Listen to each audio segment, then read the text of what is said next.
ಹೇ ಬಂದರು, ಏನನ್ನೋದು ನನಗೆ ಚೆನ್ನಾಗಿ ಗೊತ್ತು. ನಿನಗೆ ನಾನು ಎಷ್ಟು ಇಷ್ಟ ಅನ್ನೋದು ಗೊತ್ತು. ಆದ್ರೆ ನಾನು ಯಾಕೆ ಹೀಗೆಲ್ಲ ಹೇಳ್ತಾ ಇದ್ದೇನೆ ಗೊತ್ತಾ? ಒಂದು ವೇಳೆ ನಾನು ನಿನ್ನನ್ನ ಬಿಟ್ಟು ದೂರ ಹೋದ್ರೆ ಈ ಸಮಾಜದಲ್ಲಿ ಒಂದು ಹೆಣ್ಣು ವಿಧವೆಯಾಗಿ ಬದುಕೋದು ಹೇಗೆ ಅನ್ನೋದು ನನಗೆ ಗೊತ್ತು. ಅಶ್ವಿನಿ,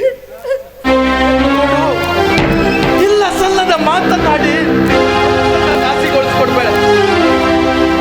ನೀನ್ ನನಗೆ ಮಾತು ಕೊಟ್ಟಿದೀಯ ಅಶ್ವಿನಿ, ನೀನ್ ನನಗೆ ಮಾತು ಕೊಟ್ಟ ಹಾಗೆ ನಡೆದುಕೊಳ್ಬೇಕು. ಇದು ಗಂಡನ ಆಜ್ಞೆ. ನೀನ್ ಬೇರೆ ಏನು ಚಿಂತೆ ಮಾಡಲೇಬಾರದು, ಬೇರೆ ಏನು ಯೋಚನೆ ಮಾಡಬೇಡ. ಮುಂದಿನ ನಿನ್ನ ಜೀವನವನ್ನ ನನ್ನ ಸ್ನೇಹಿತ ಆನಂದನ ಜೊತೆ ಸುಖವಾಗಿ ಕಳಿಬೇಕು.